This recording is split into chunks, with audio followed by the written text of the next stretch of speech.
What's up, YouTube? It's Joe Cacciapaglia sitting on the couch making some money investing in fractional real estate online, as usual. Today I'm going to go over Mogul's latest offering, the Rory.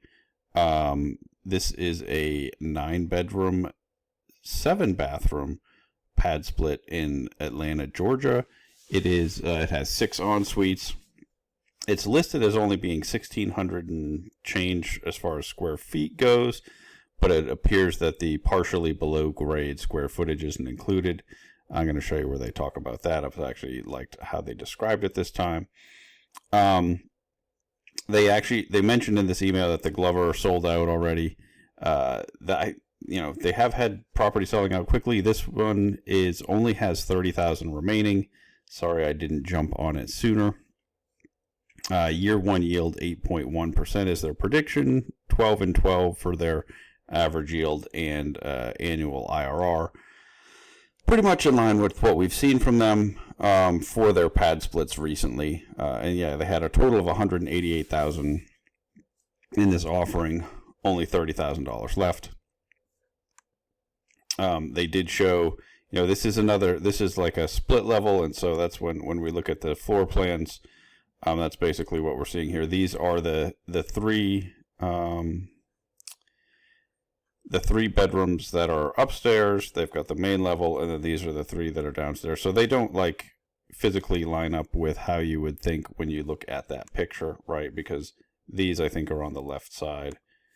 It just took me, I think those were the ones down here because they're saying, 3 bathrooms with en-suites in the partially below grade section. So that's there. This is another one of the properties that is being renovated and sold to us from somebody who's basically flipping it and creating the pad split for us. They mentioned the same seller as the 3000 and the Chalmette. I think that's how you say that. I'm not sure. Neither of those are ones that I purchased, so I don't have any history. I actually think they're both pretty new, so I'm not sure that there's really a lot of history to know about those. But, the fact that this is a repeat seller to us over time, we'll start to figure out, okay, are we getting good deals from them? Like, are Mogul's predictions for these properties accurate? But unfortunately, we don't really know yet, right? They've launched a whole bunch of these in the last 6 months, maybe 6 or 8 months. And until we see how they've actually performed, the ones where they don't have track records going into them, I'm still just been really hesitant to buy them. I've purchased a few, but I'm trying to be a little bit measured and conservative in my approach towards them. We're going to talk about this in a little bit, but they're predicting 62,000 in top line revenue. This is one. It looks like they're being a little bit conservative again with their revenue, which I like. Let's get some of the easy stuff out of the way. I'm taking a look at the flood map. Oh, I say easy, and now this isn't even loaded. Wonder what? Oh yeah, I know. But it looked to me like it was pretty good. Remember I talked about this before, though. I never leave this page until the flood zones actually load. Sometimes it'll be here for a little while before you'll see them show up. So you always want to make sure when you're using the FEMA flood map that you don't just look real quick, say, oh, no flood zones, and click off of it. The crime map, this is for, I looked at Spot Crime and Neighborhood Scout for this one. In general, a lot of the Atlanta properties that we've looked at have had pretty rough crime maps, especially their pad splits. Well, I think, are we looking at anything other than pad splits in Atlanta? I'm not sure. But in general, I'm expecting them to not be fantastic looking. This one's actually not too bad. I mean, this pulls a whole month of crime, and you can see they have to zoom out pretty far. When we actually look in the neighborhood, you just see, one graffiti that's showing up. Before I forget, please like and subscribe. In the description of this video, I have links to all the places where I'm currently investing in fractional real estate online. I'll also have a link to the Mogul Club that I'm a member of too. If you haven't joined the Mogul Club yet, it's basically free money if you're already going to make investments on the platform anyway. But please do your own due diligence on all those links, all the platforms, and the properties, right? Just because I'm investing in some of these doesn't mean that you should. And when I said that's free money, it's only if you were already going to make the investment, right? They give you basically bonus money for making the investment if you join those clubs, but it's not the investment itself, carries risks and whatnot. So you want to do your own due diligence, make sure that these deals work for you, not just buy them because it's something I'm doing. Just trying to share my experience, how this is going for me, the things I'm looking at and whatnot. Also in the description to this video, I have a link to the Discord channel where we have around 270 members now, all people just talking about fractional real estate investing across multiple platforms. Please feel free to join that. There is no cost. It's not a sales funnel. I won't ever DM you trying to sell you anything. You might get DMs from someone who looks like me, and if so, that is an imposter, and you just have to report them to Discord, please. All right, jumping back into this. Yeah, this crime map made it look pretty good. But when I looked in Neighborhood Scout, this is the section here. Yep, my cat's coming to visit again while I'm doing a video. I don't know why she's been doing this more lately. But you can see, this is the section where we're at in Atlanta, and darker means most dangerous. So this is one of the most dangerous parts of Atlanta. According to Neighborhood Scout. So it's hard to sort of reconcile this with what that crime map looked like. Other than, if we zoom in more, I guess a lot of that crime was sort of in this area and not right where our property was. And that's sort of the difference. I also want to pull up East Point, this is a separate city. It's a suburb of Atlanta, but I pull it up because two of the comps that we're going to see are in East Point, not in Atlanta itself. And they'll be in this section. Maybe both of these sections actually, but at least here, maybe here, but both are showing up as not the most dangerous sections, where our property is sitting in an area that is showing up as more dangerous.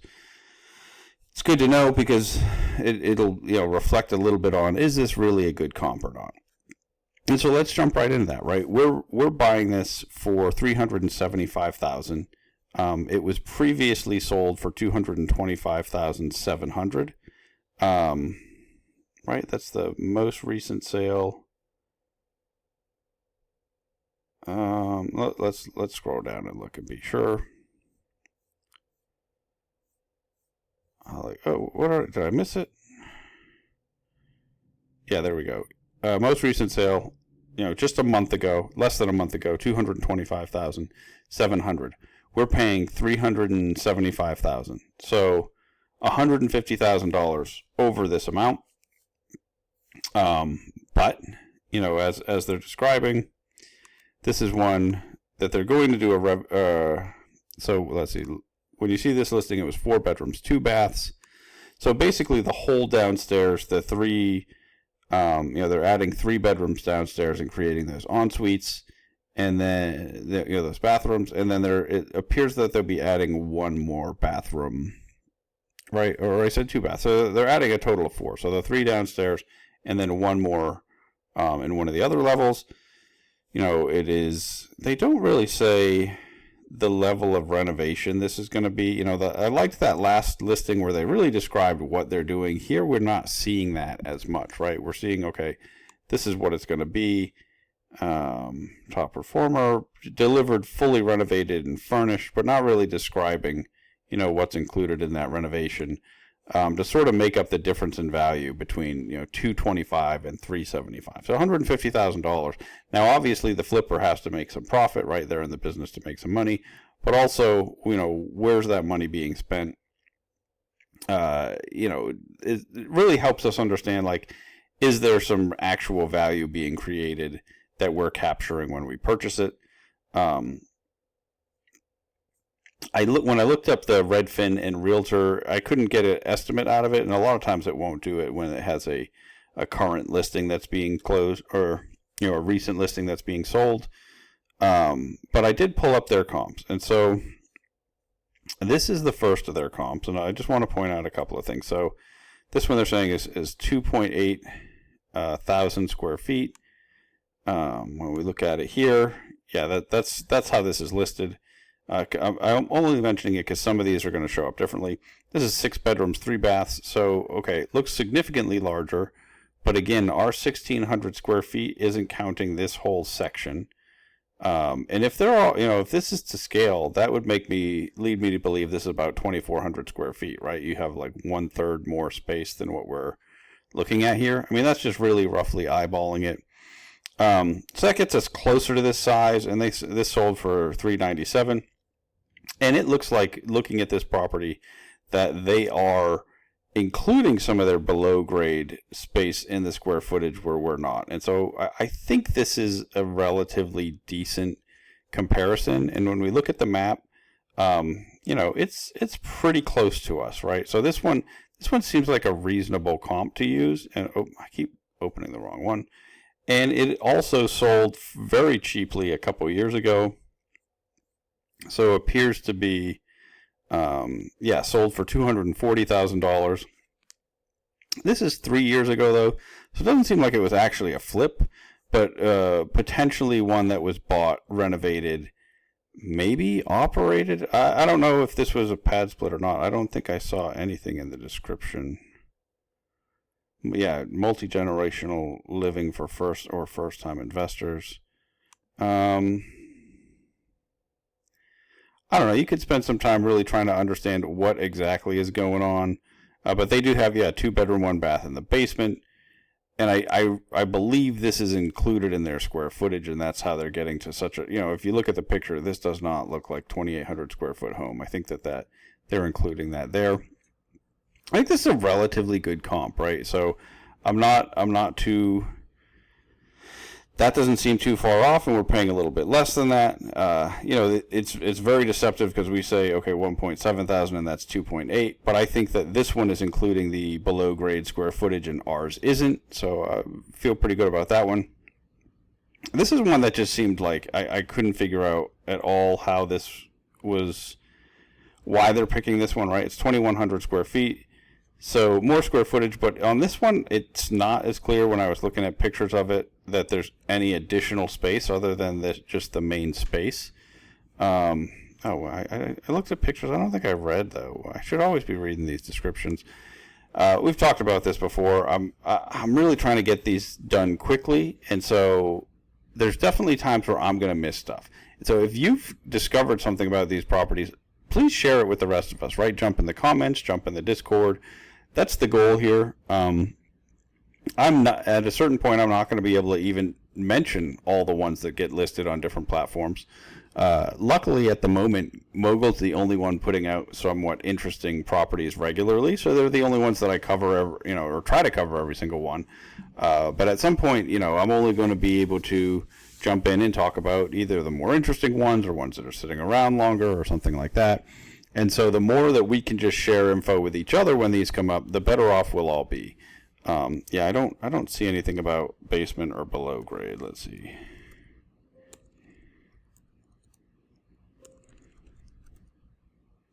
Yeah. So I think this 2,100 square feet, I think this property is actually smaller once you include our below grade space. So that looks good. But that's one of them that is, let's see, that's this cherry blossom. And so it looks really close, but this is actually in that East Point neighborhood. And it looks to me to be in this section, which is even one of the lower crime sections. So neighborhood-wise, I'm not sure that this is a very good comp. Although size-wise, it seems to be, dollars per square foot wise, seems to be in our favor. If in fact this one doesn't have any below grade space, which is what it looked like to me. And then this one is another one very similar to ours, right? This is 4 bedrooms, 3 bathrooms, 1,698 square feet, right? 4 bedrooms, 2 bathrooms, and then we're at like 1,600 and change.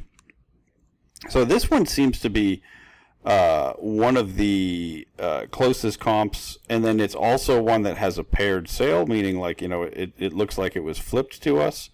Let me scroll down to that. It was sold for $196,000. But I guess that's not really that close, right? It's 2 years away, and then sold. Well, but it was only and it sold a year later for $370,000. So Yeah, recently renovated, four-sided brick ranch. Does this not have any? One to use for work or home office, relax.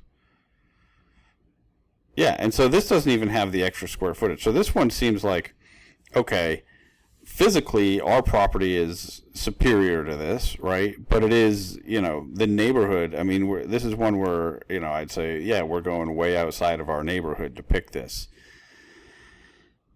It's tough to know what to think about that, right? But it is one that was, fully renovated, which now that I've been looking more at that, I think that's what they're doing whenever they're way outside of their area. I think they're just trying to pick other fully renovated properties to say that they're comps. I don't love that. In my market, I'd never do this unless I absolutely had to find a comp to justify a certain price, because it is, if I'm looking from an investment perspective, I'm always just trying to get into the actual same neighborhood for comps if it's possible, right? And it's just, but maybe there's just nothing comparable. We are talking about a property that is going to be 1, fully renovated, 2, 9 bedrooms, 7 bathrooms. I mean, it's really hard to find true comps here. And at a certain point, I think we're just going to have to decide, is the Padsplit business going to be an enduring business model, and are we going to see people buy them from us, looking at them mostly from an income perspective the way that we are. I'm going to jump into the income in a minute, but I did want to point out, so one of the things I wanted to do is pull up and see, okay, could I find the square footage? So this is our properties listing in the public records, 1651 square feet. And then they do say basement, and it just says part, right? Some of these that I've looked at, it seems like they've actually put a square footage for the basement, and I could do some addition, but they didn't give us that here. I did pull up one of the comps also to look at, and that is this, the Tejas one, which is this one that seems like it has that below grade space. So this says 2,800. I think when I looked at it here, yeah, they're really just 2120 is the square footage above grade, and so they're partially. So like I was saying, some of that 2,800 that we saw, some of this is including the below grade space, although it is 2,100 versus our 16 before that. I guess that means they have less space underneath. But so I thought that was interesting. I wanted to pull that up because it's showing that some people are listing these properties for sale and putting a square footage amount that includes that below grade space, even though the public records don't include it. It makes it tough, right, if they're not handling that uniformly, for us to trust like Zillow estimates or Redfin or Realtor, because that platform is really, those platforms aren't going to be able to see that sometimes the square footage is included and sometimes it's not, and understand what's actually going on there. But overall, I don't hate the valuation. I think that we are, it doesn't seem like it's way off. And, they are typically using the appraisal contingencies. I didn't even pull up this contract. I'm sorry, I'm really slacking. But you can pull up the contract and see, do we have an appraisal contingency there? Typically they have in the past, and we've seen them back out of deals when it's been a problem, and let us know when it didn't appraise and whatnot. So I think that we probably didn't have any issue here, especially because it already shows as being closed, right? So is that closed sale? That's our purchase. Oh, no, that's last month's sale. Never mind. So I don't know. Obviously, why don't we pull that up? Can we do that? Is that going to take too long? I think we can do it. Take a quick peek. While we're doing this, I have a new internet provider, so hopefully I got this yesterday, which is part of why I didn't do this yesterday. Length of time for, yeah, so we do have an appraisal contingency in this. Is this the place where we have it in a, yeah, it's not, so it's contingent on the, there we go, right there. So we do have it, we had the time period for it. the reason that I still like to look at, okay, what's going on here is because, I've mentioned lots of times, I'm never completely convinced when I get an appraisal that that's a real number, because oftentimes I've seen appraisals lots of times come in on properties much different from what people were actually willing to buy or sell them for. But it is an additional protection. Overall, I don't have a real problem with our purchase price here. It's not like exciting. It's definitely not like the discounts we're getting now on some of the secondary markets on other platforms. But especially combined with 8.1% year one yield, I can get on board with buying a property like this, especially because let's jump into the revenue. So they're projecting top line revenue $62,400. When I use Padsplit, 3 shared bedrooms, 6 rooms with private bathrooms.